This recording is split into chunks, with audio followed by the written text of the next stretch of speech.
Thank you for inviting me to attend. I've been hearing about this launch at the meetings that I go to at the health department where Jennifer has been, so I really wanted to get this information out to you guys. So I'm really happy to be here to provide some information about what we do at the Area Agency on Aging, specifically with our evidence-based workshops that we offer to the community. The first thing I want to make clear is that although we are the Area Agency on Aging, generally we serve individuals age 60 and older regardless of income in the community. But our workshops, which is this purple sheet, is open to everybody in the community. We offer those to everyone. So I just want to make sure that you guys first understand that these programs, I can receive referrals from anybody of any age. The first set of workshops that we offer is called our Better Choices, Better Health program. And what that is, it's a suite of 3 different programs that was developed by Stanford University. And what they do is teach people how to manage their condition at home. We have a chronic disease self-management, a chronic pain self-management, and a diabetes self-management program. We meet for 6 weeks, about 2 to 2.5 hours a week. And we talk about different things, how to action plan, how to break down physical activity so that they're able to achieve goals with their physical activity. We go into nutrition, we go into how to deal with healthcare professionals, your doctor's office, insurance companies, a realm of topics that we talk about each week, and we teach these individuals how to take control of their health. The chronic pain program has an exercise component. So from weeks 2 to 6, we do the normal topics. You know, we teach them a topic for the week. In that week, we also do a light exercise program that's done from a chair, so anybody can do it. And it's just the flexibility and strength building for people that have chronic pain that think that they cannot exercise. It's nothing strenuous, but it's been seeing people go through this program, especially the chronic pain, that in the beginning were not able to even get up and do much of anything at all, and see their progress over the 6 weeks has been really fulfilling in my life. That's my favorite program. I know I'm probably not supposed to say that, but if I've seen results in any program, it's the chronic pain. I've had several people go through the program that couldn't get out of bed, and then by the end of the program, with doing what we're teaching them to do and breaking the pain cycle and getting their physical activity in where they're able to go back to do work part-time. Or we had a woman that used to volunteer at the races all the time, and she didn't get to do that anymore, but we taught her how to manage her pain, and she was able to get up and start doing that a little bit more. So it's been great seeing those results. We see people that in the 6 weeks drop 20, 25 pounds in the diabetes self-management program whenever we're teaching them how they need to eat and physical activity. So we make it very interactive. So we'll teach the topics each week, and then we're going to get together in a group and we're going to make a meal plan together, or we're going to go into the book and look at the different foods and the food nutrition value. And so it's a really fun class.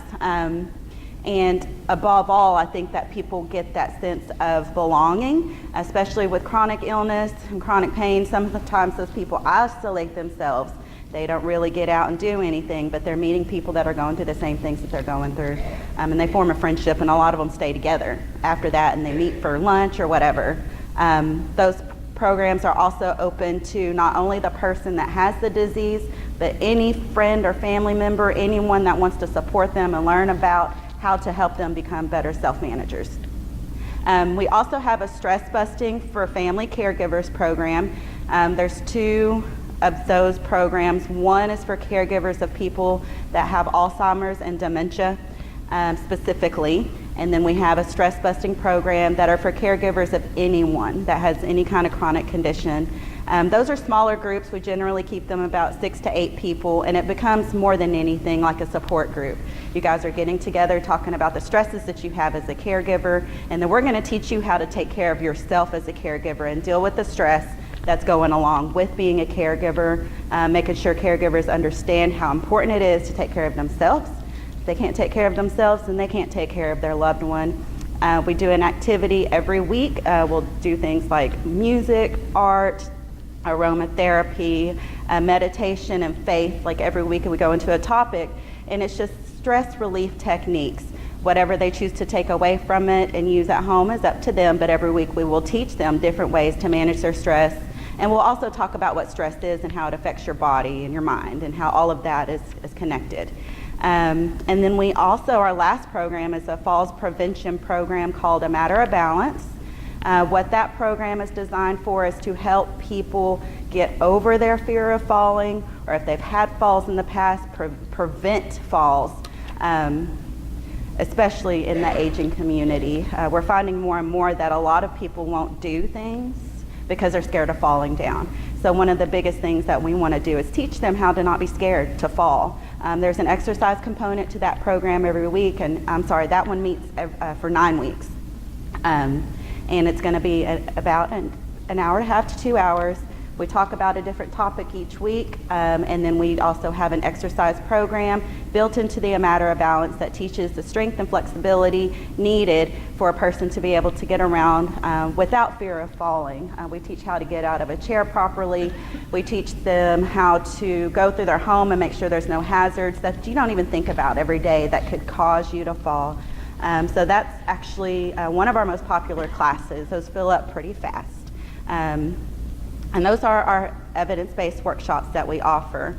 The Area Agency on Aging, just real quick, does do other things. In this blue pamphlet, this is specifically for the aging 60 and older. We have a care coordination piece, a benefit counselors piece, we have an ombudsman, and then we also do Medicare fraud patrol. With the care coordinator, what she will do is she'll take a referral, assess the client and see if there's things that we can help with temporarily, like in-home assistance. We come in, we can send an agency in to help with house cleaning, meal prep. She'll assess the home, see if grab bars are needed or any other kind of modification to keep the person in the home. And then we can actually provide the grab bars and things like that for free. She will also provide so many hours for free for in-home assistance. And while she's doing that, she'll be looking for a program to take over the individual long term. So anybody qualifies for our programs. We don't have an income, but it's only short term, and she'll guide them into long term services after that. We also do medical equipment if they need shower chairs, wheelchairs, canes, anything like that. That's also provided free. We have a benefit counselor team, and what they do is they help with Medicare issues and concerns. They help people apply during open enrollment. They go over individuals' income and assets to see if they qualify for any additional help with their premiums or Medicare prescription costs. We have the ombudsman program, and what they do is they go out into the nursing homes, and it's a group of volunteers, and they help advocate for individuals in the nursing homes and their families. And then we have the Senior Medicare Patrol Team. What they do is they work to prevent Medicare or any kind of fraud with the senior community. And we work with the state on that and report those cases that we feel someone is being a victim of fraud. We report those to the state, and the state actually takes it, looks at the case, and then they escalate it to the FBI wherever it needs to go. So we do all of those services at our office. I had planned on bringing I'm sorry. Yes. Yes. Yes.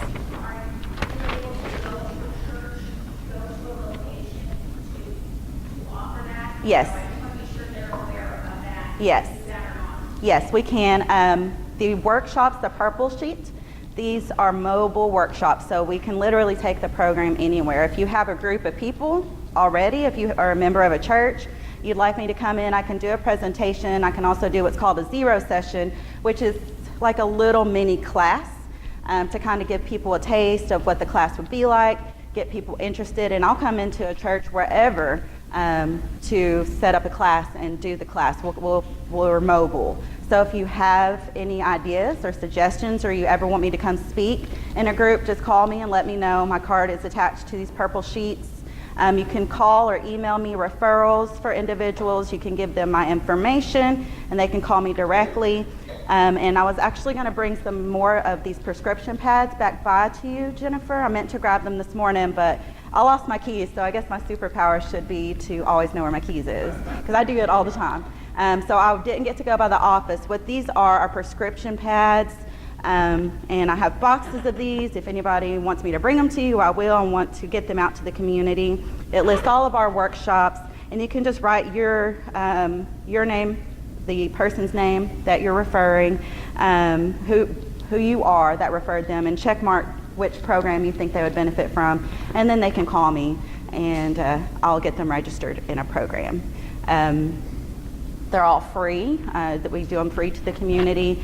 We're hoping to, this year we're going to offer 18 programs, but the more people I get into the programs, the more funding I get to offer more. So I really would like to get these filled up so that way I can offer more and more to the community. I'm working on getting a schedule going for the fall. Once funding starts, I'll be we're kind of on a break with the workshops right now until after September 30th. Once I have my schedule together that I'm going to be working with this fall, I'll let Jennifer know, and then she can distribute it to you guys as well, so you kind of know.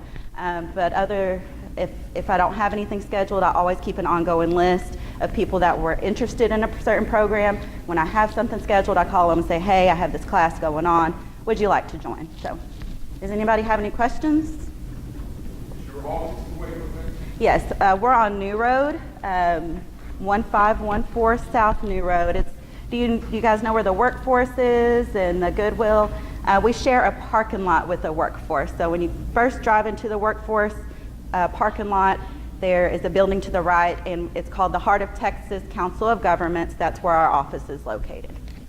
So, yes, Paulina? Yes, I wanted to vouch for the programs, and I'll tell you why. I have fallen, and I had shattered my left knee, and I only had the Medicare, and so when it came to the rehab, it was getting to be expensive when it got past the first couple of months, so I did go to the balance program, and honest to God, it strengthened that leg after having been immobile for a few months. Yeah, it really does work. I also went to the stress busting, and it was amazing the help that they gave the people, the families with that Alzheimer's and the chronic illness, and when you can see, and the diabetes one I went to. Yeah. I was involved in, like I say, I like to learn and see what I can do to help apply. And it's just amazing the positive lifestyle changes that you can develop within a period of 6 weeks. Yep. Thank you. And Pollyanna was actually in the first class I ever taught. So yeah. Yes.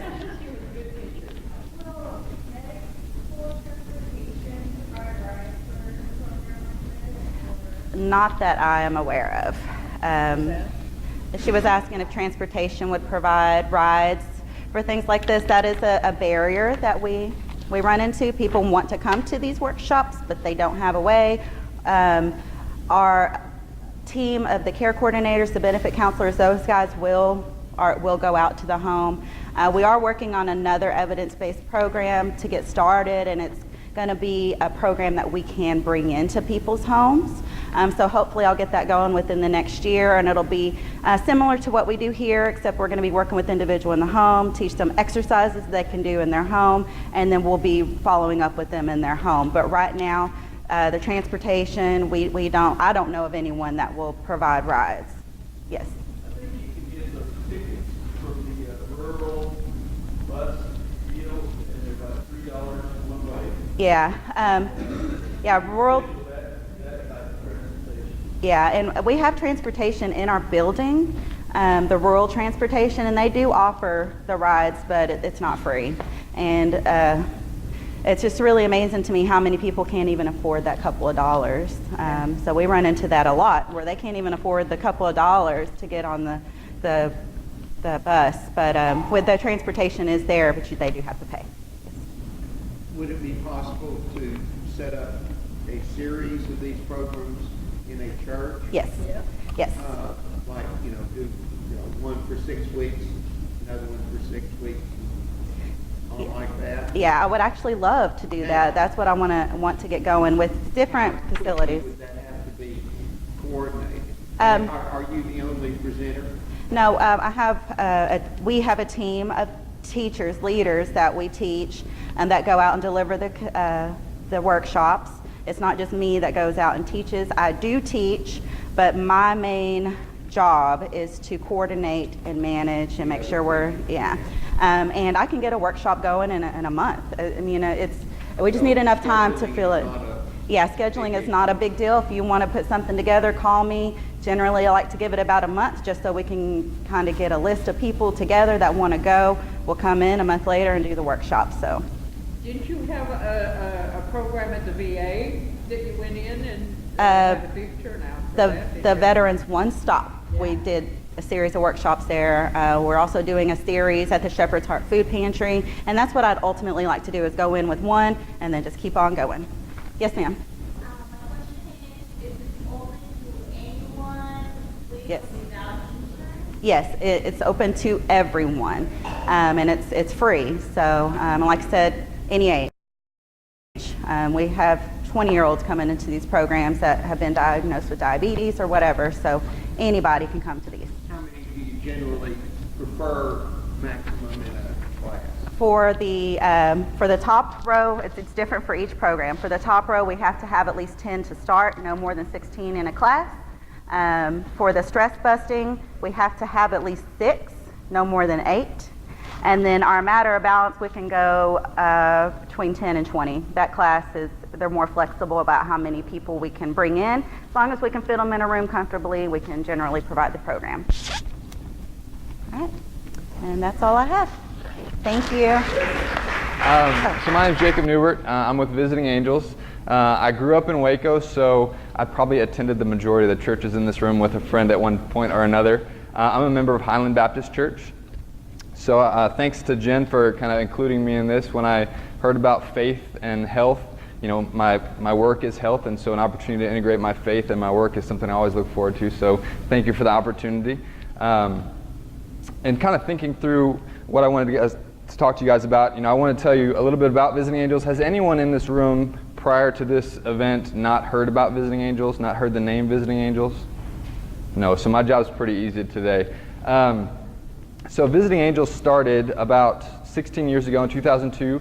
My partner Brent Wilson started the business looking for care for a family member, and he couldn't find any good options, so he started Visiting Angels. And what we do is provide care for seniors and disabled individuals to keep them in the place where they want to be. Most often that's at home. So we provide what we call assistance with activities of daily living. Those would be things like bathing, dressing, meal preparation, medication reminders, transportation, errands. We specialize in memory care, different disease processes. But that's kind of the gist. It's pretty simple. We're a non-medical agency, so unfortunately some of the major health insurance companies do not cover us because of that, and I'll talk more about that in a few minutes. But that's kind of the history about Visiting Angels. And I kind of thought specifically for this group some things that I'd want you guys to know about. But first, before I say that, I just want to say one thing. You know, for me, not being a member of a church on staff, you know, it's just really neat to be in this group where I get to see, you know, what I read about in the Bible happening. You know, churches coming together, unity across our city from these churches, and so it's just really special for me to be involved in that. But for you guys and for the referral network that we're going to have, I really wanted you guys to know kind of a few things. I bullet pointed them here. So, you know, Visiting Angels is not a ministry. Some people, they see the name Visiting Angels and they think, oh, that's a ministry. I love that because I love our name, but we are not a ministry. I run the business with my faith-based values, and so we strive to do everything we can with integrity and honesty, and anyone you would refer to us, you know, you would expect them to receive those things. So that's the first thing I want you to know. You know, that's something you can always call me out on if you ever experience anything less from Visiting Angels. But second thing is, you know, we try and keep people where they want to be, and most often that's at home. So a lot of people don't realize there's options for staying at home. They think when they get to a certain point that they have to go to a facility or a skilled nursing home, and that's not the case. We can provide a level of care very similar to what you would get in a nursing home with our partners in the community, with home health and hospice agencies. So that's a big thing I want you guys to know when you see that in the community and within your congregations. Another thing that, you know, there's a lot of private caregivers and private individuals that provide care. That's a great situation for many folks, but some of the benefits of going with an agency like Visiting Angels is you have a level of security. We're insured and bonded as a company. We have things in place to protect our clients. We also, have almost 200 caregivers on staff. So if we can't find the right fit, personality, it might not exist, because we've got 200 caregivers that have a variety of skill sets and personalities, and so we try and find the right person for each individual. The second part of that is, there's things that happen in everyday life. Car accidents, flat tires, kids losing child care, and so we have backups. We'll always be able to send someone. No one will ever be without care when they're on Visiting Angels services. So going back to the question of the major medical insurance, so we're not covered by Medicare or Medicaid or the major health insurance policies. So a majority of our patients are private pay. We also work heavily with veterans. So if you guys have veterans within your congregation or within the community, there's a lot of benefits out there that veterans have that they don't know about, and we can help them access those benefits to provide some of our services. And we work with the Area Agency on Aging to connect a lot of those folks as well. But we also work with long-term care insurance policies. So some people have additional policies, and that's something that we can work with to provide this care. So those are the three primary areas. Now, we're not going to fit everyone, so our services don't fit every individual, but we can help every individual, whether that be connecting them to the right resource or providing the help ourselves. So don't be afraid to, even if you're not sure, to send them our way, and we'll point them in the right direction if we can't serve their need. So for you guys, how to refer to us, I'd love for you guys just to give us a call at any point in time. If you can ask a family member or an individual, if you can give their phone number to us, we follow up and we call them and we see if we'd be a good fit for them. We do a free in-home consultation so we can come out and talk with them, and if we're not the right fit, like I said earlier, we'll connect them, whether it be to the Area Agency on Aging for some of those services they provide, or through the Texas Health and Human Services, getting them set up with some Medicaid services, things like that. But we want to be a resource, so the easiest way is just to call. Our number rings 24 hours a day, 365 days a year. I always have a manager on my staff that's willing to answer that phone, so even if you guys get in a pinch and it's on the weekend or it's after hours, just dial that number. You'll get a menu. If it's after hours, to press 2, and you can speak to one of my managers in the office to connect your patient or family member to us. So those are the main things. Just give us a call if you have any situation that you think we might be able to help with. If we can't, we'll get them where they need to be. And then lastly, you guys are all in congregations that I'm sure have a robust senior adult ministry. So I do from time to time talks and seminars for senior adults and their ministries. And so if you guys ever would like me to come out, I do something called a Prepare to Age. A few folks in this audience today have experienced that or will experience that. So if that's something you guys want, my information I think is in the packet, and I've got a table in the back. I'll leave some cards as well. But that's pretty much all I have for today. If you guys have specific questions for me, I don't want to take too much time, but I'll answer a few. Do you have Spanish-speaking people who do the initial assessment and caregivers? Yes, we do. Yeah, so we'll bring one of my managers. I don't have a Spanish-speaking manager, but we'll bring a caregiver with us that speaks Spanish. We got a lot of Spanish-speaking caregivers on staff. So we've got a wide variety of skill sets, like I spoke to earlier. So whether that be language, personality preferences, or specific skill sets required in the home of our 200 caregivers, we have something to fit that need, I'm sure. So definitely Spanish-speaking. All right. Well, thank you guys so much for having me. Thank you for letting me come share about Meals on Wheels. Can you hear me okay? Yeah. Okay. So most of you have probably heard of Meals on Wheels. We've been in the community for 50 years. We celebrated our 50th anniversary last October. And I just wanted to give you a little more information about the services we provide.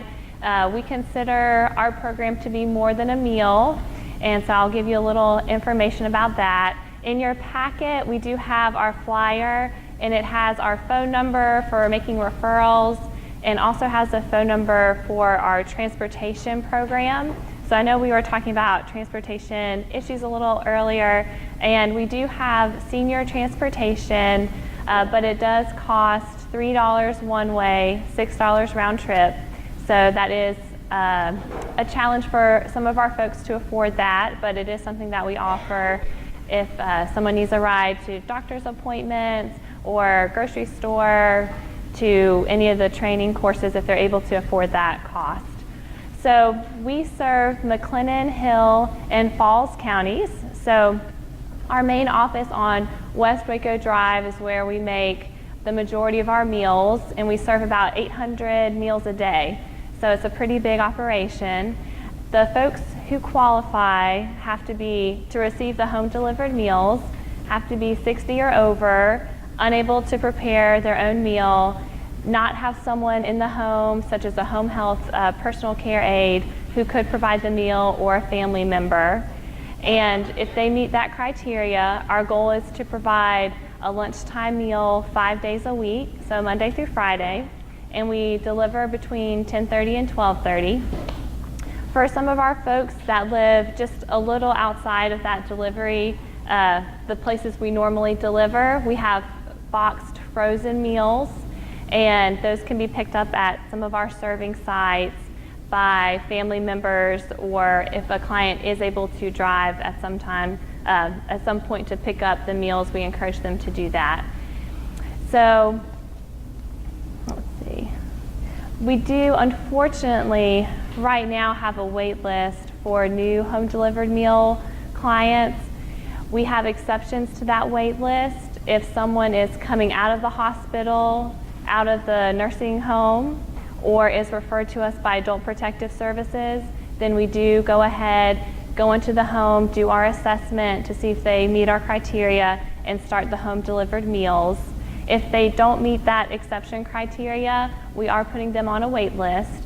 When we started our fiscal year, we were matching our budget with the number of meals we were serving, and in March we saw kind of an increase in that number, and it steadily rose, and so we're having to put that wait list in place just until we can get back to having the amount of funding we need to cover the meals. So hopefully we won't have to have it too long, but we're not sure at this point how long we'll have that wait list. But I will say, if you have someone who does need meals, go ahead and refer them, because we are putting folks on our wait list, and when it opens up, we're going to see them in the order we receive the referral. So it would be good to go ahead and refer that person for meals. In addition to our home delivered meals, we have a couple case management programs. So we do something called Groceries to Go, which is a home delivered grocery bag program where we partner with Caritas, and 2 Wednesdays a month we pick up a bag of groceries and have volunteers deliver it to some of our clients. So the number of folks we can add to that program is limited to about 30, but we try to target our lower income folks, and they do have to be receiving Meals on Wheels to get that home delivered bag of groceries. We also have a pet food program. We were noticing our clients were sharing their meals with their pets because they didn't have food for their animals, which is not good for our clients and not good for their pets. So we started a pet food program, and we received pet food donations of dog food and cat food. And we have volunteers who deliver that monthly. So it's supplemental. It wouldn't be enough to feed the pet for the entire month, but it really helps with some of the cost of pet food. And in addition to the pet food program, we have a Treasured Tales program where we partner with the Animal Birth Control Clinic. And if one of our clients has a pet that needs their vaccines updated, or maybe nail trimming, or are having other kinds of issues with veterinary care, we make a referral to the Animal Birth Control Clinic, and we've gotten grant funds to help cover the cost of their veterinary services. And the Animal Birth Control Clinic has volunteers that are trained to transport dogs and cats safely, and so they're able to get care for their animals, and we're very excited about that program and hope to continue it. So that's an added benefit for our folks who get Meals on Wheels. We also have a volunteer handyman who's able to do basic repairs. So some of our folks needed a doorbell put in, or wanted a peephole put in their door so they could see who was coming. We're not able to build ramps right now, but if someone has a ramp and there's maybe a plank that's broken or something that needs a minor repair, we're able to help with that kind of repair. We also are able to purchase microwaves for our clients if they do not have one, so they're able to heat up their meals if they save them for later. And we want to make sure if they get our frozen meals that they have a microwave so they can heat those meals up. Most of our clients, or about 60% are female, about 45% are low income, so we do, even though we don't serve meals based on income, we do collect that information to help make referrals, and so almost half are low income, so the meals are a huge benefit to them. Our volunteers enjoy delivering, they become friends with our clients, and our clients enjoy seeing our volunteers. They may be the only folks that they see that week or that day, and so we really consider the program to be, we're meeting that basic need of providing a meal, but also providing that social interaction, which is a huge benefit for the quality of life of our seniors, and we enjoy it, our clients enjoy it, and our volunteers do as well. So that's kind of Meals on Wheels in a nutshell with some of our additional services. Are there any questions about our programs? How many people do you have on your list?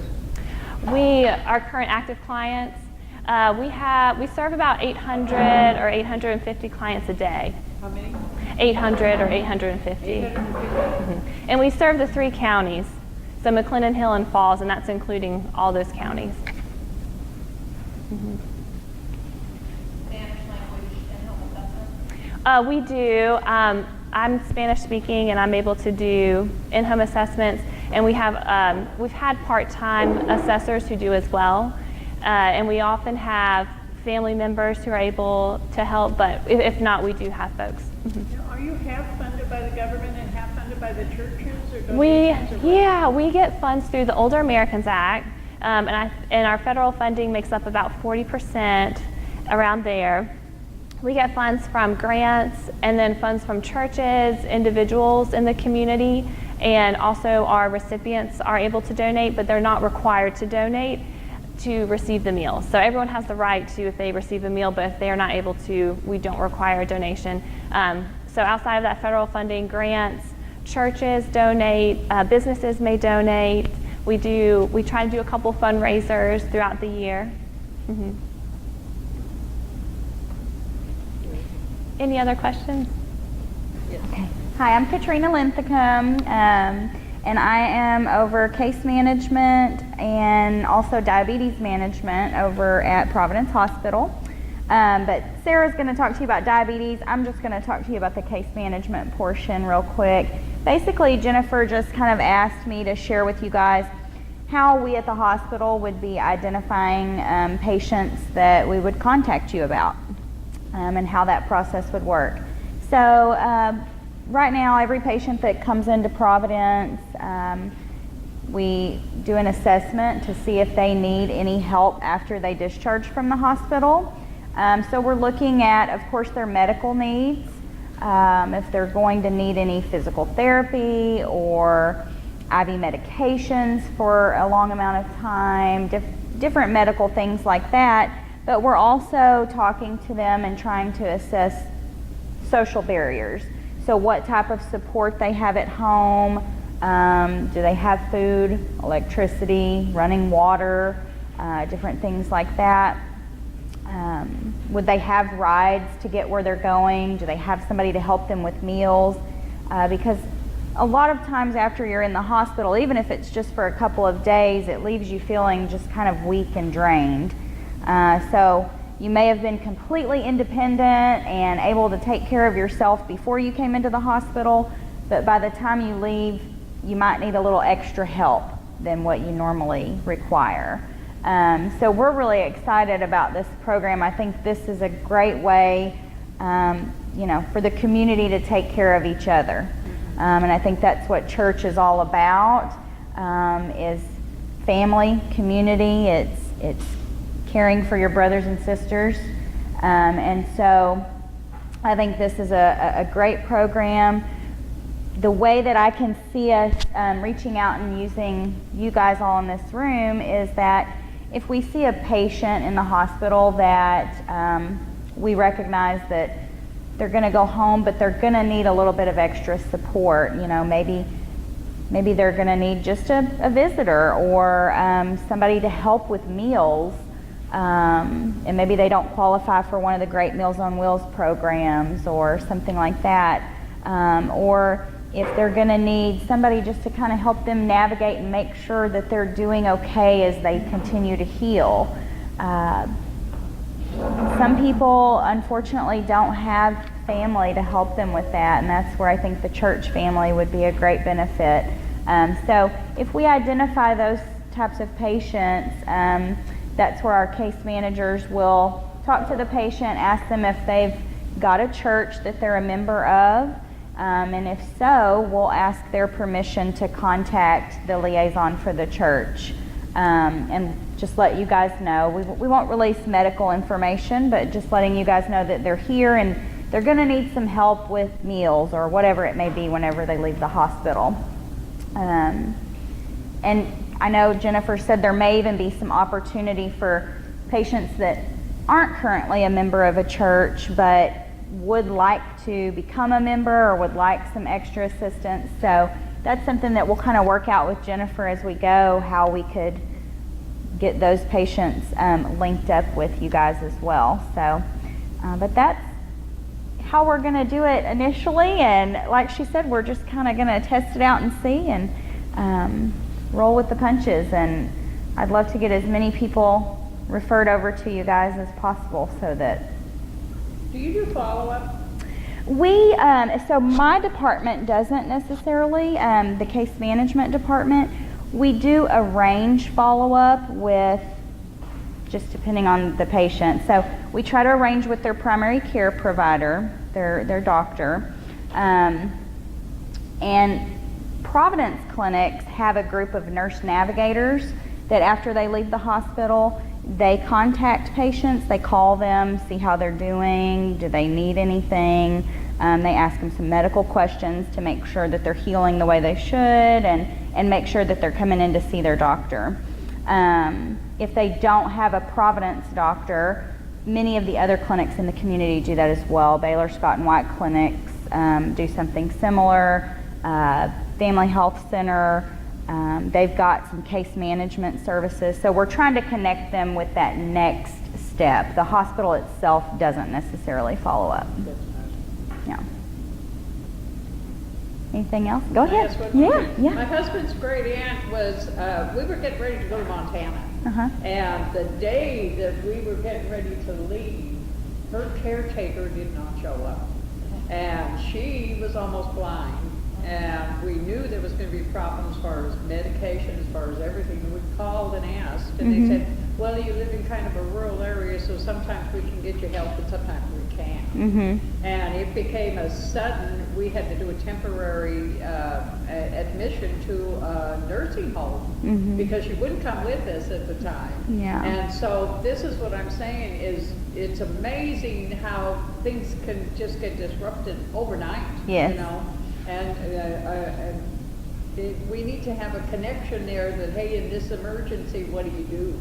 Yeah, and we don't, we don't have any staff member that's going to be designated for you guys. It's kind of going to be me, but I wear about 20 hats at the hospital. So, but right now, that's unfortunately all we really have to offer. If this program were to grow and really, we could make an argument for somebody other than me to do that. That would be great. But, we'll be there to guide you, help you, point you in the right direction if something strange like that comes up and you don't know what to do. Morning. My name is Sarah Herbelin, and I'm just going to briefly talk to you about the Providence Diabetes Education Program. Am I speaking loud enough? No, I'll choose the mic. All right. So a little bit about diabetes and why it's important, who it's impacting in your congregation, and then what services we offer. And I choose to do a timed presentation, so it's going to keep me on task.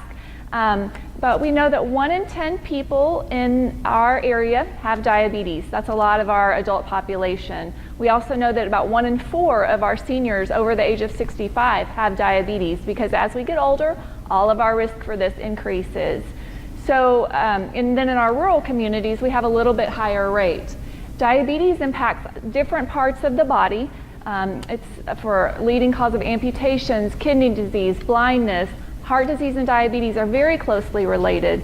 So those are all things that we are working to help a person have really good control of their diabetes. That is what's going to prevent a lot of these complications that we see and hear about, and that can be very devastating to our population. We are located at Providence Hospital. We do travel to a lot of the rural communities to provide education as well, but our main site is at Providence. That's our wonderful team there, and Mr. Polk's wife is up there, so you can see her. And we have a team of nurses, diabetes educators, and health educators and dietitians. We're CDEs, and we work with people one-on-one to provide diabetes self-management training, as well as we do group classes. So these could be anybody from who has a new diagnosis of diabetes and just doesn't know where to start, what to do, anything at all. Or it could be someone who's had the disease for many years and now it is starting to change, it's starting to be a little more uncontrolled, or they've had a change in their health. Maybe now they're pregnant, and that we have to treat our diabetes a little bit differently when you're pregnant. Or maybe they're working night shift, so that can impact your diabetes as well. Having this disease is a 24-hour-a-day job to manage it and get good control of it. So we work with people to do that. We have different sides. One of those is inpatient education. So as patients are admitted to the hospital, we have a staff that will work with them. They could be there because of a diabetes-related complication, or they could be there for a heart disease or a hip replacement, anything like that. But we know if those patients have good control of their diabetes, they're more likely to have greater healing and faster healing of their bodies. We do group classes, we do one-on-one education. We are working in partnership with their doctor. So that's a little bit of how we're different. And just we have the relationship with the physician that is caring for that patient. So we often work hand in hand together from all of the area. It doesn't have to be a Providence doctor. But we are going to really work in partnership to help them have good control. Sometimes that might be changing a medication to maximize their results and getting their blood sugar lowered. Sometimes it's going to be through meal planning, helping them to find the right meal plan that's right for them. If they're on insulin, maybe they do need to count carbohydrates. Sometimes we can just do that by healthy MyPlate, using that type of education. But our goal is to help people have really good control of their diabetes. So we know that people who go through a diabetes self-management training are going to have a lower A1C. And that is huge. So you have a 1% lower A1C, which is just your average blood sugar over the past 3 months. And so that may not seem like a whole lot, but really that is cutting any lowering of your A1C, getting good control of your diabetes is what is going to lower your risk for heart disease, heart attacks, microvascular complications, and even death from diabetes. So that's what we want to do. We don't have a whole lot of people who are accessing diabetes self-management training, so we want to get the word out. There are programs here in our area that are accessible to your members, and so it is important that they go through. This is just education alone, which I love because my background in health education, but we aren't changing a whole lot of medications here. We are just giving people knowledge so that they can take good care of themselves. Diabetes self-management education, it really will lower our healthcare burden, our costs that we're all paying for. So not only does it benefit that patient, but it benefits our country to have more people going through diabetes education. One other support that we have is a support group, and that's open to anyone in the community. So the third Tuesday of every month from 5:30 to 6:30 at the hospital. You don't have to be a patient of ours. We don't even ask. So it's a show up, and that's a good thing to put in your church bulletin or to post if you have different places, bulletin boards throughout the building. The topic changes every month. This month, we had a podiatrist come in and talk about keeping your feet healthy when you have diabetes.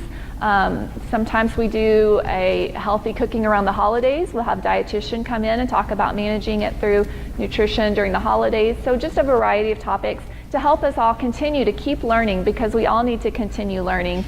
Even as diabetes educators, we don't quite know everything about diabetes, so we're still continuing to learn as well. But if I can be of a resource to anybody, I'm over here, and I look forward to working with you all in the future. What days of the week? What days of the week? Is it The support group is on the third Tuesday of every month. what time? The third Tuesday of every month from 5:30 to 6:30. And we do have emails that are already and graphics that are already associated with that. So if you'd like to have an email, I can add you to the list, and then that way you can just print it out and distribute it to your congregation however you need to. Now, do you work with the DEXA scan? So, Do you think that constantly is monitoring their blood so sugar? the Dexcom, yes, we do have a Dexcom and a Libra Pro. So it's a continually monitoring people's blood sugar. So those, we have some people that purchase it themselves, especially our frail type 1 diabetics.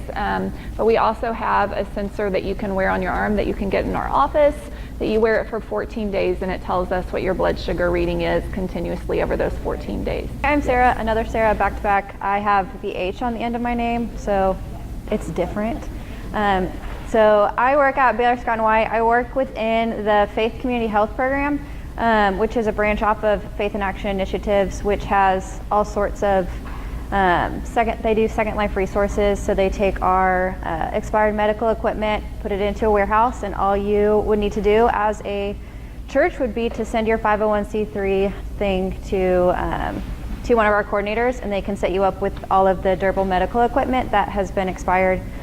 So you can contact me about that. But that's a side note. We do that. We also have a program at Baylor Scott & White called Faith Community Health. And so what our case managers, our social workers, our pastoral care, our nurses are identifying patients who are coming through the hospital who just need a little extra support. There were some studies done, I think 5 years ago, that was saying that 45% of people were coming to the emergency room and leaving with no identifiable diagnosis. Some of them coming just because they were lonely, needed someone to talk to. I know that my boss, Donna, will tell this story about how there was this person who kept coming back, and he came back once a week for a substantial amount of time until one of the social workers was like, why? Like, what's going on? Like, do you just, and he was like, I just really like y'all's coffee. And so she was like, that's fine. You can come in, you can drink whatever and how much coffee you want, but you do not need to go through 6 hours of testing for coffee. She's like, if I'm not busy, I'll come out and sit with you too. So what we're seeing is this need in Waco, these people that are coming to the emergency room, who are being admitted to the hospital, who are just needing an extra level of social and spiritual support. And so what Baylor Scott & White has developed is this 4-hour training where volunteers can go through. I know that some of you in this room have gone through it and are volunteering with us. And so it's a 4-hour training you go through, and then these patients who are identified, we also check through to make sure that they're safe to send you into their homes. And then you would be able to go visit them for 1 hour a week. So that 1 hour a week can be social and spiritual support, just hanging out, talking about, I know that we have Baylor students that volunteer with us, and the boys will just go and sit and watch sports for an hour. And that means a lot, and that's how they communicate. And that's teach their own. And the girls will, make bracelets, cook food, etc. But we also those volunteers are able to offer transportation to medical appointments and can remind them about their prescriptions. And so are just that extra layer of support that so many people need that we can offer. And so what we would do is within a 5-mile radius of your church, we would identify those patients. And so there was a patient in Dallas this week who I got a call, and they were saying that they'd been paired with them for a month, and the person that they had been paired with is now attending church with their volunteer. So they're able to reach out into their community in a way that they weren't before by identifying the people nearest them that need that social and spiritual support. So that's part A of what I'm supposed to talk to you about. Part B in your packet, there is also a 3-page, says like Baylor Scott & White at the top. It looks like an email. So every month we put together a monthly email for the National Health Observance of the next month. And so it talks about all sorts of different information. Like September is Childhood Obesity Awareness Month. And so it's a whole slew of information. It has PowerPoint slides that you can stick into your pre-church slideshow as it's counting down to begin, or things that you can easily put in a church bulletin or a church newsletter. And we send that out on the 20th or 21st of every month, depending on if it's a Friday, Saturday, Sunday. It could be the next business day. And so we would love to offer that to you all as well. And so I think Jennifer has a sign up in the back. I would just need your first and last name and an email address. And if you don't have an email, then someone who has an email in your church would work as well. Sarah, let me just interject. Yes. In your binder, the third sheet in, it says Church Faith Health Liaison Info Sheet. I'm going to need that from every one of you. That has information, and that what I gather, and it has what I need to give Sarah, so that you will get that notice. So you don't have to do something else. As long as I get that info sheet back from you with all that information, then you will be getting what she just talked about, as well That's as great. a plethora of wonderful information coming from me. You may not want to do it, but anyway, that's what I need, is that info sheet. So, sorry. Sarah. Yes. And then also, I will be the contact from Baylor Scott and White for the Faith Health Liaison. So if you have any questions, any referrals to send back to me to send to you, my card is also in there somewhere in the lots of paper that you have. But that's all that I have. If you have any questions, I can take those now. Sarah? Yes. Okay, just real quick, okay? You can put like what is what you do? I mean, you talk about 4 things I wrote down, but what is the core thing? What is your core mission? So we are taking the caring strengths of faith community volunteers and the clinical expertise of healthcare providers and trying to for a healthier Waco. We're trying to coordinate all of that for a healthier Waco. And so we're trying to, yes. When I grew up in a mining community, and we used to have the miners' hall, and anybody that was older would go up there and they'd have coffee and they'd visit, and it gave them a place to go, and it was free, and they donated their coffee, and different people, and it gives these people a chance to socialize. And then the older ones, you never got management and the workers together, so you had 2 areas. These played pool, and they talked with each other, and they had reading rooms. And I think that's one thing that we need to work about. These people don't need a lot of these tests and stuff. They need socialization, and that's exactly what I think we're finding. And it might be through the churches that it could be done. Yeah. Good morning, everyone. Thank you so much for the invitation. I think this is a great way to promote our services and communicate with each other so we can have a healthier community. Like Jen said, I'm representing Family Health Center. Family Health Center has been in business for over 40 years in Waco. We are a federal qualified entity, FQAC community clinic, and we have 16 sites. As you can see, some of you, or I hope everybody has a little pamphlet with the information about the locations of all the clinics. We provide all kinds of services. We take care of moms being pregnant, babies, adults, everyone in the family. We have been able to provide lab services, radiology, pharmacy, and also we have a sliding scale fee program, a financial assistance programs. When the patients are unable to pay for their medications, when they are unable to afford insurance, unable to qualify for Medicare or Medicaid, they came to our offices. I have a team of 10 people divided across the organization, different sites, where they can do a screening process for an individual to find out where they're standing financially, to see how we can help them pay for their medication and for the doctor's visits. Also, there's some patients like this, pink with white. It's a family planning program and Healthy Texas Women program. Those programs are from the state. We assist patients to apply, submit applications for those programs to help them pay for women's health issues, medical needs. We can go from the pap smears, mammograms. The services those programs are exclusively for females. Right now, we are trying to make sure every woman is able to have access to receive a pap smear, women's health testing, and so it's important that if you can communicate with the members of your church community about the importance of being healthy so we can take care of our families, that will be awesome.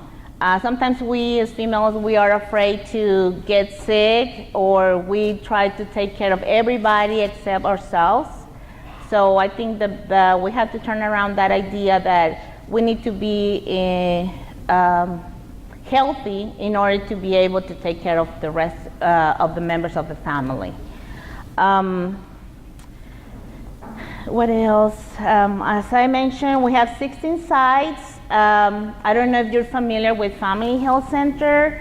We are located, the main site is located off Colcord and 17th Street, where the Providence Hospital, the old Providence Hospital used to be located.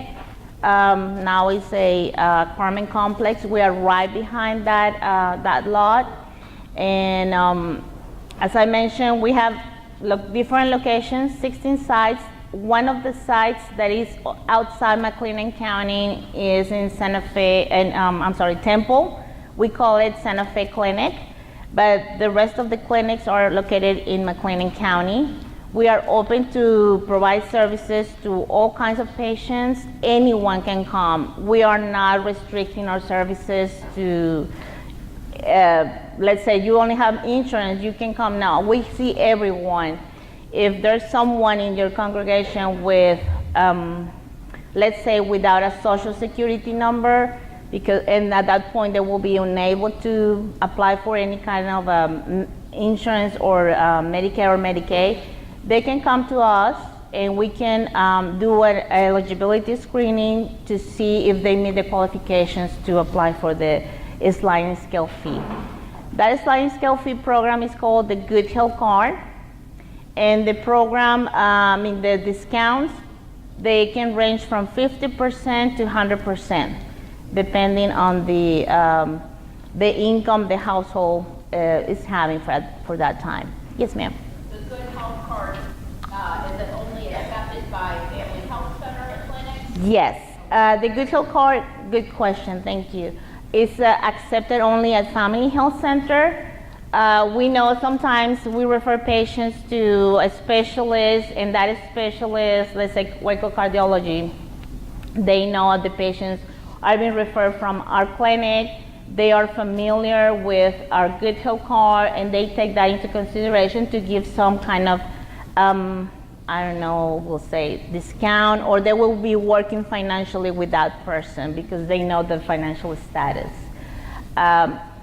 We work very closely with the hospitals, Hillcrest, Baylor is cut and white, I'm sorry. And Providence, like they mentioned, when they discharging patients from the hospital and that particular person does not have a primary care physician, they will call us and we will be able to schedule an appointment for them to do a hospital follow-up visit for those patients. And if they like our services, that we hope that will happen, they will be establishing care with us. Do you have any other questions? I have one. Yes, ma'am. Are there any insurances that you all don't accept? Because I had a young lady who was being seen at the Myers Clinic. Yes. And when she changed insurance, they dropped her. Yeah. Unfortunately, the marketplace, the Affordable Care Act is a little bit difficult to work with. We are very limited to certain plans. Yes, I understand. Recently, we dropped the I'm Better because we were having a lot of issues with that company, and it was being very difficult for the patients as well to use it because we were accepting that plan, but specialists, outside providers were not, so it was making things very difficult for us to work with them. And besides the work, Blue Cross Blue Shield. yes. I'm sorry? Yes, it is difficult, so we try to work with the patients the best we can. We accept the majority of the insurances, but if there's something that we do not accept, that's why it's important when the patients call, and if you have someone that is wanting to establish care with us, to let us know ahead of time what kind of insurance they have. Our website, we have a list of the plans that we do not accept. I don't recall them right now, but I mean, I know Ambetter is not, but I don't recall the other ones. But we usually try to have a display of the insurance that we are not accepting. And we try to direct the patients to go and contact their insurance company to try to identify the provider that is within the network.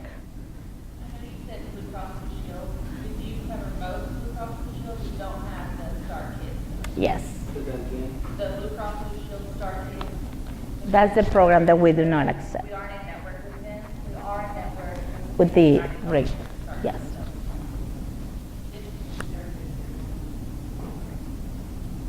What does that little girl do that her insurance got changed and she's not accepted at the Meyer Clinic now? Well, I mean, does she go without health care, or what happens? I mean, if we do not accept her plan, what she needs to do, she needs to contact the insurance company to find out which providers accept are in network with that particular plan. She did. Yes. She's covered, but it was so hard because she's full with Dr. Lady. Yes. She's a star doctor She at doesn't my. go without. Yes. Okay. Yeah. I mean, and we try to explain to our patients the most we can, as much as we can about their insurances, but at the same time, it's their responsibility if they're signing up with that insurance to know which providers are within the network. Yeah, sometimes it's very difficult to send them out just like that, like, oh, I'm sorry, we don't do that. We let them know what to do, what's the next step, and as a matter of fact, before not accepting that insurance, we inform the community. We send out letters, we let them know. We have posters on our clinics informing them, beginning next given date, this is how the changes will be. Okay. Mm-hmm. Okay. Yes. Yes, ma'am.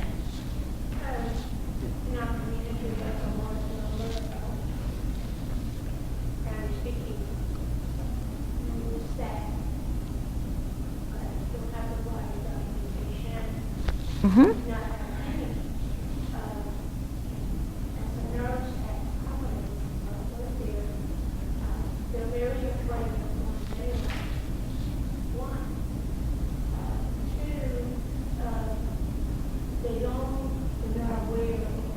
They are aware of having a stick, but the way until maybe they cannot wait, so they end up being at the emergency room, which we all know is very, the bottom line is $10,000 for a couple of days staying in the hospital. Yes. What do you provide for them? Because that's the only, person that's going to speak to them. Right.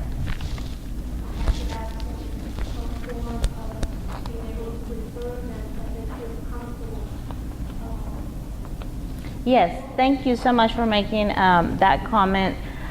She's talking about patients or people who are illegally in the States and they don't have anywhere to go, and they usually wait until the last minute in their illness to go to the ER, and then things become a little bit harder for them to be helped.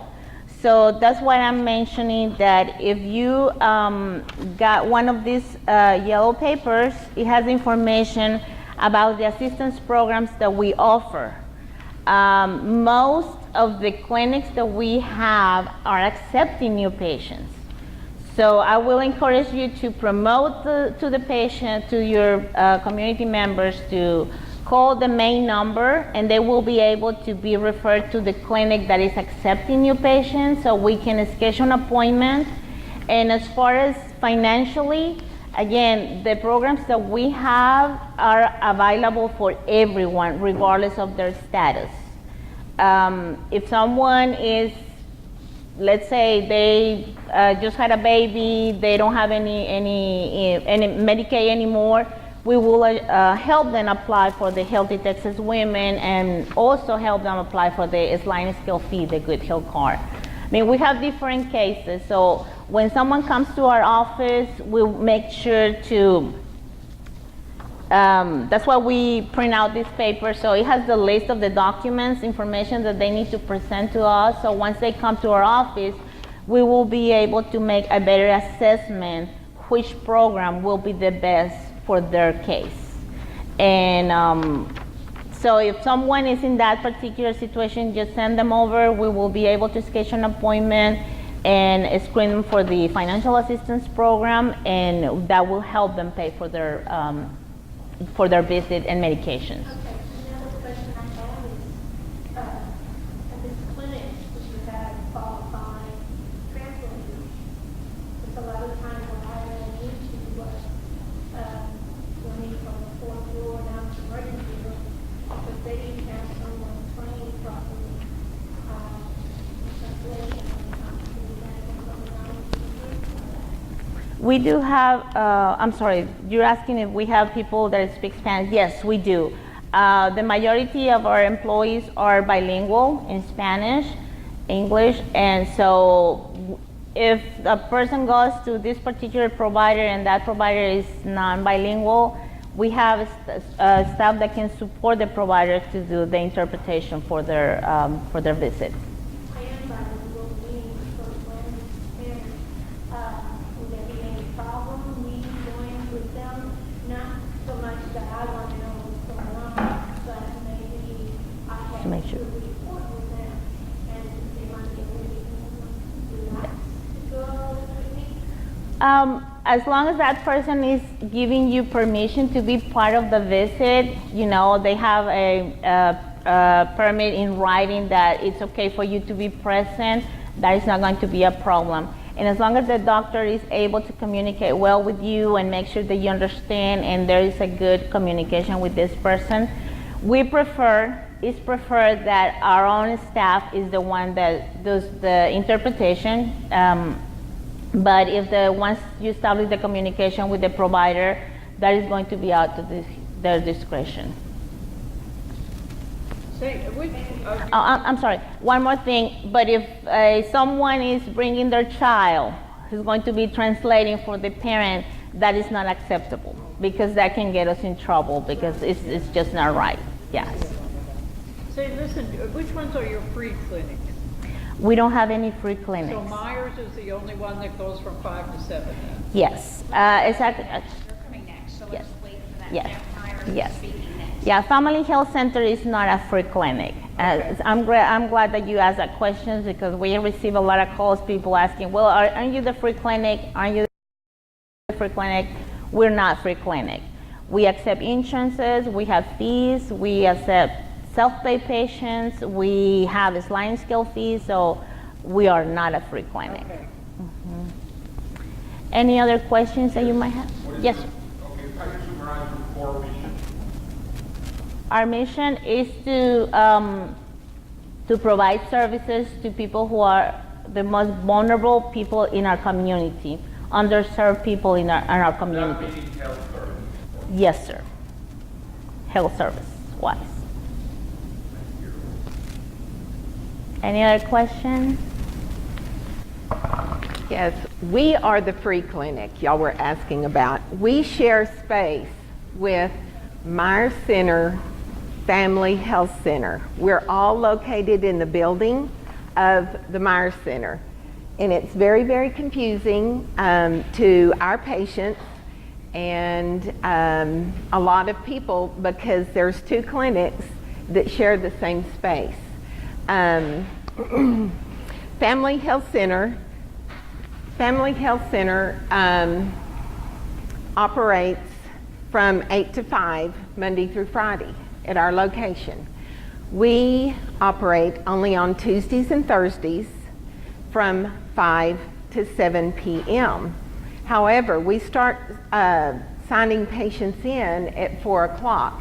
So there is an hour where we are both operating our two clinics.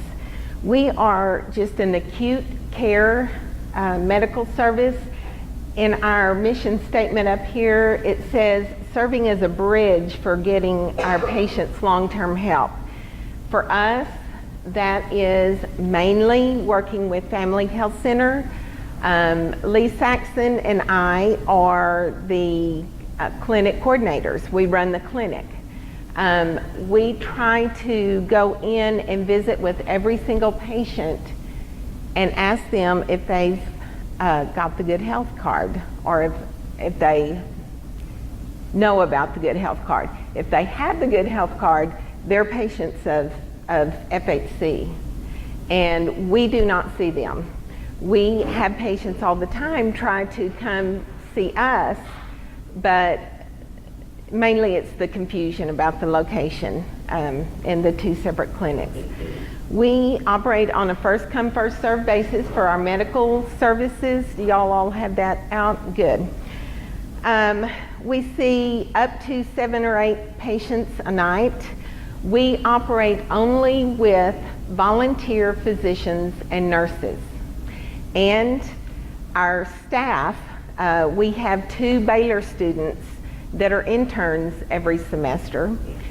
Then we have other Baylor students that are that we train to do triage and follow the patient throughout. They will be with them from the time they take their vital signs to the time they exit. They will shadow the doctors. They are all in some kind of pre-health, pre-medical field, and our providers are very good about helping the students because we've got to teach the next generation to work with the poor and the homeless. Okay, we are very limited. We do not have a laboratory. We don't have x-ray. We can do an EKG, but we don't do any STD testing. That goes, we refer people to the health department for that. We don't do immunizations. People are referred to the health department for that. The reason we don't do immunizations is the vaccine is very, very short term, and we just would not have enough need for it, and it would just go bad. So that's why we don't do that. We don't do disability forms. Disability forms, if you have someone that is applying for disability, they have to have a primary care provider do that for them. They, our doctors are, and our medical providers, because we have more than just doctors, are come once a month or once every other month. It takes a provider several visits to establish how the patient is and to be able to fill out those disability forms. We do have dental services twice a month. Right now it's only once a month. One of our dental screeners is on vacation.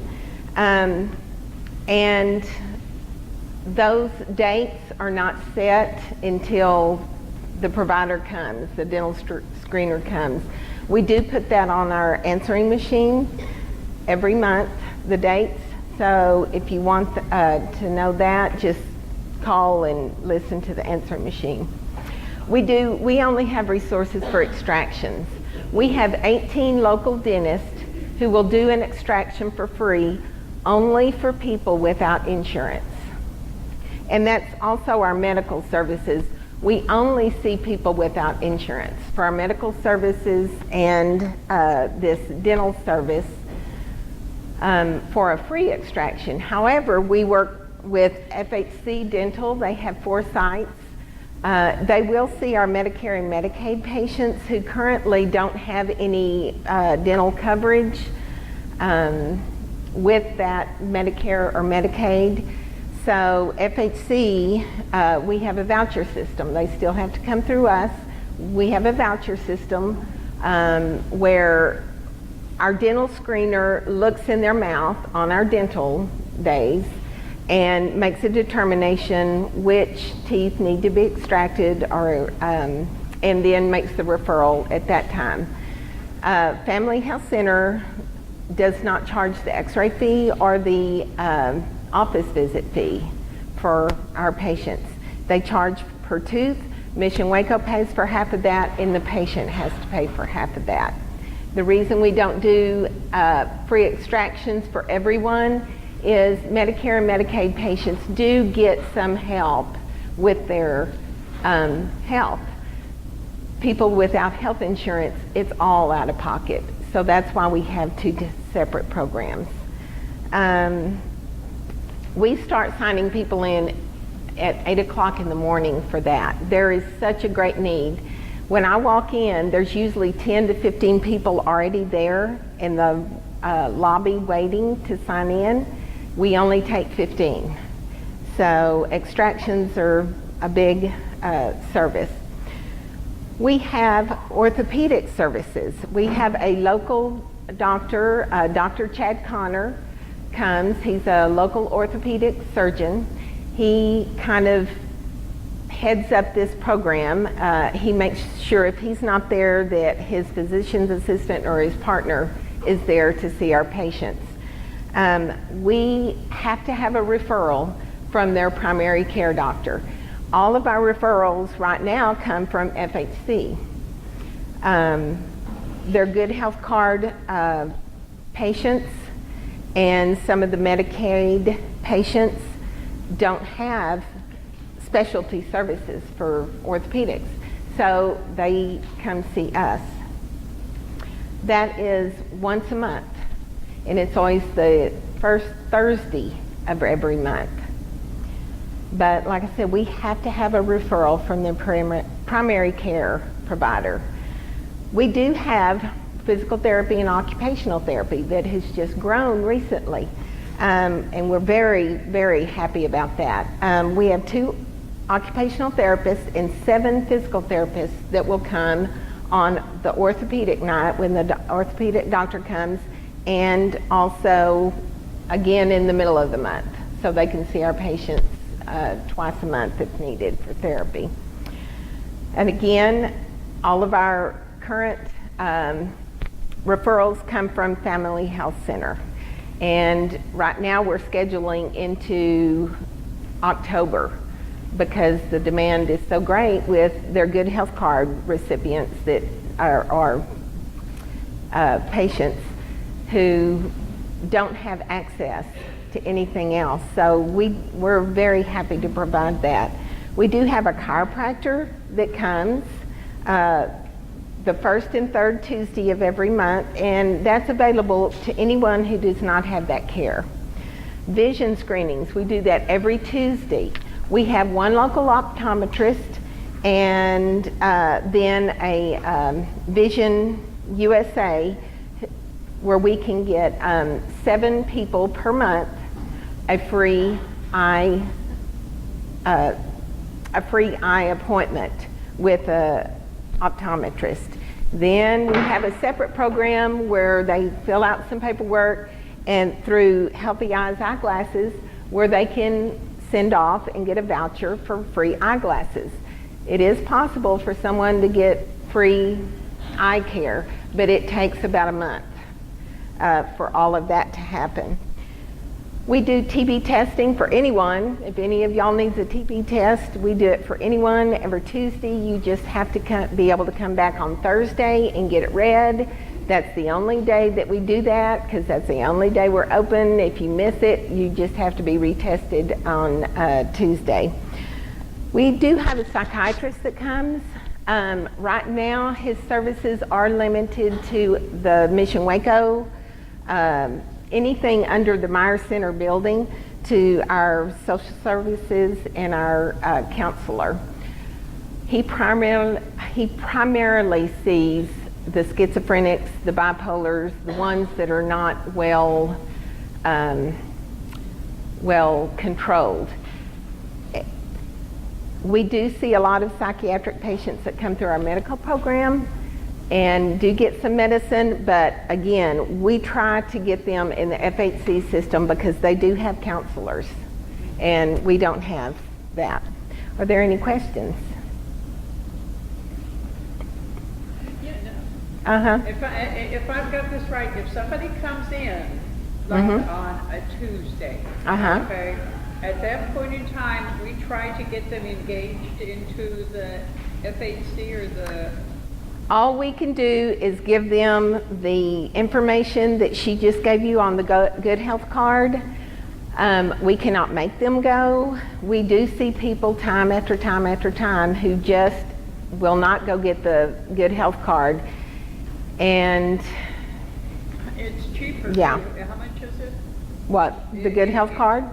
Yeah, for them to get in. Oh, it's no cost for them to apply and get the card. It's a sliding scale according to their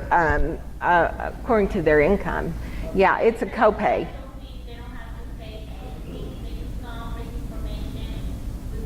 Right. Right. We get referrals from the ERs. Like last night, we saw someone who had gotten a wound packed in the ER, and they referred him to us to get it taken out and treated again. So we're just very limited, but we do see a lot of patients. Last year we had 1,200 patient encounters. So, and that's with all of our programs. So it's pretty good for 2 days a week. I have a handout for you. It's called Faith-Based Health Ministry. If you don't already have a health ministry in your church, I just gave you a few pointers on how to start one. I've been very blessed to have worked with Sarah Kranick from Baylor, Scott & White, and also her predecessor, Brittany Caldwell, and Jennifer for quite some time now. We've had our church health ministry for about 1.5 years. We currently only work with the our church members, but we are, I forgot to mention earlier, my pastor is Reverend Larry Kruger from St. Paul Lutheran Church, and I have wonderful respect for him because he is very much outreach oriented. We have many things go on at the church that are from outreach and or through outreach. Plus our associate minister is in charge of outreach. So this is just another progression for us to do anytime. Basically our health ministry at St. Paul Lutheran Church here in Waco, we have the concern and the care for our parishioners at St. Paul in a way that models itself to the wholeness of the person, the individuality of the person, and the person's living situation and environment. Of course, our health and wellness and healing is based on the person's physical, mental, and emotional health status, and that's extended to the family and surroundings. We're not a parish nurse ministry. They did have one at our church about 10 years, well, maybe 12 years ago by now. And it worked very well for quite some time, but then the nurses in the congregation got, up there in age, and things just sort of fizzled out. So they haven't had anything in that area now for quite some time. And then when I came on board, the staff, since I am a retired RN, that was just kind of a natural progression for us to go back into that. We wear many hats at our church health ministry. We do with the physical assistance, resources and access to those, advocate, parishioners. We have education for the laity and, of course, the recipients of the care. Friendship and fellowship, of course, go along with that. And then spiritual support as well. Oh, we have it up there. All right, good deal. So we can provide all those, and we incorporate the faith health needs by listening and just, being there for the person, and sometimes counseling. The next slide. We provide a holistic pastoral health care to anyone who is in need. And that's they don't have to be a member of our church, and this is why we were getting involved with this. That's what we're doing at the moment, but we want to expand on that. So we're willing to provide services to anyone who has any church affiliation, and of course we're not going to try to infringe on their membership in a different church, but on the same hand, if we're going to be partnering with other churches, I know there's a lot of churches in the area that are small and maybe don't have a health ministry, can't set up a health ministry, and so we want to help provide some of those needs for them because we have quite a large membership. Let's see. We, nurture our congregation with physical, social, and spiritual in a time of wellness, illness, transition, emotional turmoil, and other types. We can turn the chaos and can disorder and confusion and unrest, help alleviate that in times of life events. Sometimes they want us to have a shoulder for them to cry on. But we can also share the joyful times too with them. In the next slide, the ministry is a service. Actually, the word minister means servant, and so to minister would be to serve. And in Matthew 20, verse 28, Jesus is speaking to his disciples saying, just as the Son of Man did not come to be served, but to serve. We follow in his footsteps to minister to those for the service of others every day. And we can bring the gospel to those when we are doing our services for them. Okay, the next slide.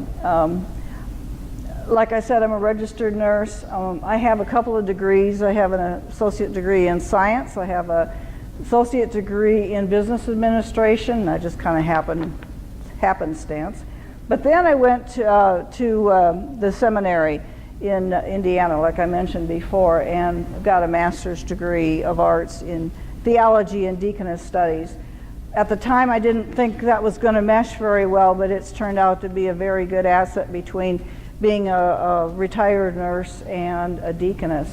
I can see the wholeness now that I didn't see before. I was medically focused, and now I'm holistic focused. So, but you don't have to have all those degrees to get a ministry started in your church. All it takes is just a little bit of organization, and that's where that handout comes in, because I want to express to you just how easy it is to put something together. I did have the expertise of Baylor, Scott and White in their program for their faith-based community ministry to get me started on this, so that's why I wanted to share it with you. We're not hands-on as far as we don't do any medical type procedures. I will take a blood pressure and stuff, but that's as far as it goes. Nothing invasive. We don't do any shift work. We don't provide professionals. We're just everyday church members going out and providing services for the members of our church, and hopefully now going on to other things. Next slide. We do provide, like I said, blood pressure screenings and other screenings. Like, for instance, we just had the stroke scan people there come and did that stroke scan. I think we had like 11 or 12 participants that came to that. We do provide educational events and other just classroom kind of settings. We have resources for healthcare. Help educate on chronic illness, some of the same things that some of these other agencies do, only I just limit it to the church. I do bring in people from the different agencies to speak at we have a senior luncheon and worship once a month on the second Wednesday of every month. And so it's basically for the seniors, but if we feel that there's a real big need in the church, then we would bring it in for the whole congregation. But we have a lot of seniors, so we have a lot of them come to this senior worship. Do you have your senior luncheon at the church? Yes. Yes. Let's see. We help bring basic care to the elderly. Advocates, like I said before, serve as liaisons. We have a health fair once in a while. We are just started the GED classes now and this English as a second language class at our church. We have the Belmead Resource Fair. So, and Whole Tri-Cities Ministries has a room there that they use at our church. And also, we have some minimal respite care that we will do. And Starling Counseling also has a counselor there periodically. I'm not sure what the schedule is, but they're there. So, next slide. We can coordinate with speakers and, I said with the senior luncheon. I guess I'm ahead of myself. And then you can just keep going with the slides. So our health-based ministry faith-based ministry is a good way to join together now with the medical and the faith communities to provide a more shared public image and a holistic approach to the individual, private, confidential support of the caring and sharing. So the next step is joining with all of your agencies and the Faith Health Waco program to continue with this community service that we want to provide for the health and wellness of the community. And of course, spiritual needs above all. So thank you for listening to me. Do you have any questions? Yes. How do you keep up on all the different groups and all the different available services that you may be able to advocate for the individuals? How do you Well, in your packet, there's the resource book. That's one of my main things that I use. Yes, that resource guide. Okay. That's one of the main things. Otherwise, I just call and ask around to see, what the actual particular need would be at that time. I'm the Community Health Worker Program Coordinator here at the Waco-McLennan County Public Health District. So just briefly, I do want to point out that hopefully you have identified this trend that you're listening to as presenters are speaking. The Myers Center referring to Family Health Center to the Myers Center. So this is a lot of collective work happening in the community today. The Community Health Worker Initiative is a grassroots community-based initiative. We are fairly new, but we work very, very closely with most of the presenters who have spoken today and with Colleen, who will be right behind me. So we currently serve zip code 76704, that's East Waco, 76705, that's the Belmead-Elmont area, 76706, that is South Waco and Robinson, and 76707, that's part of North Waco towards the Brazos and Family Health Center. So what our community health workers do, I do want to point out we have two community health workers here, Mariela Gutierrez, 76705, and Christy Perkins, 76707. So we help patients navigate through the system.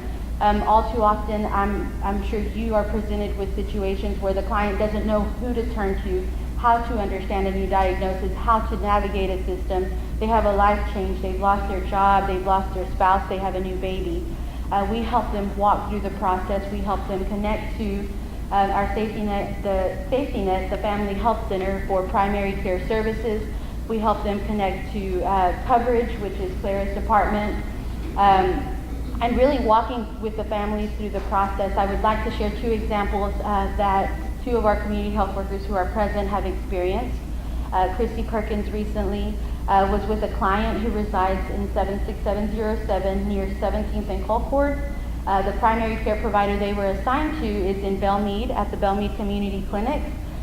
This person has limited mobility, does not own a vehicle, doesn't feel comfortable traveling through Waco Transit, and Christy is working with this client to get them transferred to a clinic closer to home, I would say at a walking distance within the same block, the Madison Cooper Community Clinic.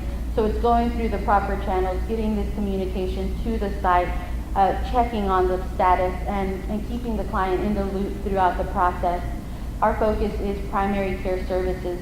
All too often, again, because of the lack of knowing and or understanding the system, we turn to the ER as our option for primary care, but the ER really isn't the source, should not be used as your source of primary care. It really is a process of developing a relationship with your provider, of having that continuous contact with your service provider, with the team that works with them, and that's where we come in educating the client. We provide non-medical education. So if the client has questions, we guide them in creating a list of questions to bring to their doctor's appointment. Another example, Mariela had a client she was checking on, and the client was experiencing a reaction to medication, so she informed Mariela she was on her way to the emergency room. Mariela encouraged her to make her way to the Family Health Center clinic, met her there, walked with her through the process, was there with her at her appointment. So with the patient's consent, she was present, walked her through, it was taken care of. Again, we think of ER visits, we think of ambulance rides. The cost is staggering. It should not be the option, and again, that's where we come into play and help our clients understand. We also think about the clients that have the language barrier. Our team has, it's a team of 12. We have 5 community health workers who speak Spanish and English. So we're definitely equipped to serve the community that doesn't have, that has the language barrier rather, in helping them connect and navigate. We work hand in hand with Family Health Center, with Clara, with her team, in really assisting their clients and clients that we encounter in the community. We're in the process of working a lot closer with the Baylor Scott and White, I'm going to say it wrong, but with Sarah's team of community-based community health workers, with the clients that they serve and visit, because again, we want to work together collectively and really drive the cost of the ER visits down, and it's really putting a burden on our community, but we are here. We're a pilot program. Our community health workers are community members. Either they were born and raised here in Waco or have deep understanding, many, many years in the service field here in our community. So in your packet, you do have a referral sheet. As places of worship, you know that clients don't always go to their church in their same zip code. So if you identify a client that you have, that you're serving, that falls within our service area, please send them our way. We'll send a community health worker. Community health workers go to the client's home. They meet the client wherever convenient to them. So this is keeping in mind the individuals who have limited transportation or no transportation at all. And again, we're here to serve you. We have info cards in the back. Somewhere, this is my direct number. This is my direct number. And the referral sheet also has my contact information. Do you guys have any questions? Yes, ma'am. See, your people that go, a lot of times older people think that they're better off going to an urgent care than an emergency room. And I think if you're over 65, that the cost to the urgent care and the person is much higher. Is that correct? I would not know. Do you know, Clara? The cost for an adult who is over 65, is it much higher for them to go to the urgent care clinic? You know, I think of the ambulance ride, and the ambulance rides are like $500. Yeah. You know, you could be a mile away from the hospital and it's still staggering. I think of an ER visit, because I made a trip not long ago, unnecessary visit, and that was $600 without x-rays or any type of lab work. So, you know, you're looking at so much, yes. But most of our clients are older adults, most of our clients that we serve are older adults. That's just the referral stream that we have identified. But we have also identified younger parents, single parents. You know, a study that we looked at not long ago showed that when you think ER visits, you think it's because they don't have coverage. But the study that we looked at not long ago showed that 40% of the individuals in that study had Medicaid. So they may have a stream of insurance of some sort, but it's just perhaps a lack of knowledge and knowing when it's appropriate to see your provider and when it's appropriate to go to the ER. Yes? I was wondering if you all have educational resources if we were going to do it in service at church. Yes. Can we contact our community person? Yes. Yes, so our community health workers can help with care coordination, so it's helping the client understand the system, advocating for them, education. Education, they can come out. Yes. And so we collaborate with the AgriLife for diabetes education, but we're also partnering with a local church to deliver a Spanish version independently. But I'm housed at the health education department at the health district. So we have a health educator. In addition to our community health workers, we have a health educator. So they can deliver a curriculum on bullying or personal care, whatever it is. Our community health workers also do outreach. So if you have an event, we would love to attend. Again, my contact information is on this card or on the referral sheet that you have. Please give me a call directly. We also have a social media page. So you can find us on Facebook. Yes, ma'am. No, okay. Yes, ma'am. 06. So Mariela is 1 for 76706. I'm sorry, 05. So Sylvia Cash, and so Sylvia Cash transitioned with us. She was with Avance for about 15 years, correct? And then Lisa Ware, she's a retired nurse, but Lisa Ware was with the health district and the VA for many years. And then we have, her name is Nydia Leva. She has been a stay-at-home parent for I guess, yeah, so she's been a stay-at-home parent. But that's who our team is out there. Just to let you know, for 76704, we have Dominique Corsi.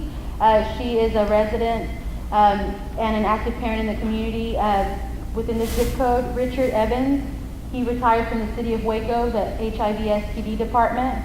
And then we have a vacant position in 76704 currently. So if you know anyone in East Waco, please send them our way. 76705, Mariela Gutierrez, who is transitioning out here soon. We have Anna Alvarez, who was part of Clara's team for 5+ years, helping with the financial assistance, Medicaid CHIP applications, and state programs. We have Kayla. She is a Belmead native and current student at Baylor. 76707, Christy Perkins, a very, very active parent at Brook Avenue and all things Community Garden and Jubilee Market. We have Jacqueline Castro. She was with Family Health Center's AmeriCorps program in 2016. And then we have Daniela Juarez. She is a recent graduate from Waco High School and student at MCC. So it's a very diverse team. It captures a lot of the population that we're trying to serve, and it really helps us get connected within the systems that we're needing to partner with to be successful with our work. Thank you. Okay, I'm going to go through this really fast. This is a list of all the stuff that I do, okay? I'm a child passenger safety technician instructor, which means I instruct the technicians. I can come out, if you have a parent group that has young children, I can come out and do a car safety seat class for them. The diabetes stuff is all in the handout that I gave you. It's in your packet. I do a lot of cooking nutrition classes. I work with kids. I work with adults. I work with seniors. I also do the food handlers and food managers protection classes here in McLennan County. You can go ahead and flip to the next one. So tomorrow night I'm doing a canning class at MCC. Tomorrow morning I'm doing a diabetes class at Caritas.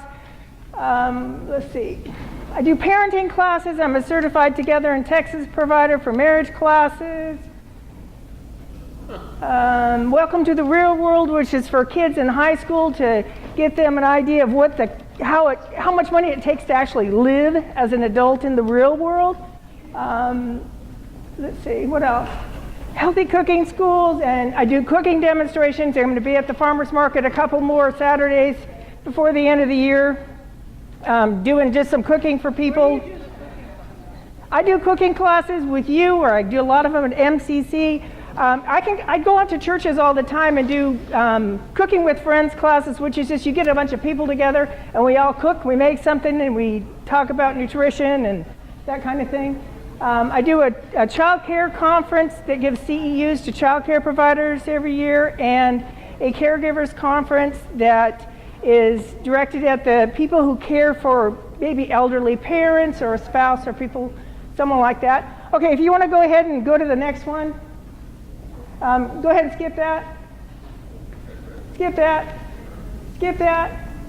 Skip that. Skip that. Okay, this is our website. This is mclennan.agrilife.org. That's our website. This is where the resource guide is. The website and the password to get into the resource guide are on that back table on a little slip of paper. So pick one of those up. So go into, see that down at the bottom it says resource guide, that last little thing? You just click on that and then it goes to, go ahead and go to the next one. There, that's where you put in the password. And the password's on that piece of paper. Okay, when you put the password in, it goes to the next one. And this is the resource guide. In this resource guide, it's got everything. You can search, you can, if you click on the name of the organization, it'll take you to their website. So it's a really good resource guide. So if you have issues with that, let me know. I'm going to be emailing everybody. So if you, and there's another thing too that we're going to provide is a health hints, which is a weekly list of health articles. There's always a recipe in there. They're created so they go right into your Facebook page or Twitter. So if you have someone in your organization who does your social media, you need to give me their email. So after you hear from me, that's who you need to send to me. It's a copy and paste deal. It's set up for success. You can also print out the articles. They're all research based. You also have another handout that I gave you about how to tell whether it's reliable information. Really take a look at that. Make sure that you're not giving someone information from something that's not legitimate. You know, there's a recent article that came out that said iPhones cause people to fall downstairs. It was decided that that's true because more people are falling downstairs and more people are buying iPhones. So of course iPhones cause them to fall down the stairs, right? It wasn't their Samsung, it was just the iPhones. So we need to make sure we're not giving people information that's not legitimate. On the back side of that handout that tells you how to tell whether it's reliable information, there's a list of legitimate degrees. So if it's something that's really a degree, for instance, some of you probably are familiar with Dr. Axe. He's selling all this stuff. He's the guy that's telling everybody to eat lots of coconut oil because it's good for you. Basically, he's a chiropractor, but he has all these other credentials on his website that say he's a doctor of natural medicine. That's a degree that does not exist in the real world. So just because it sounds official, make sure it is. But so before you give anybody any kind of information, make sure you know what the source is that you're getting it from. Okay, I'm going to call that good. Is there anything else, Jennifer? I know you all want to get out of here. And I will, as soon as I get all your emails, I will be sending you information. And yeah, and if you have questions, and also my Facebook page is Healthy Living in McLennan County. And there's nothing on there that's scary or dangerous or illegitimate.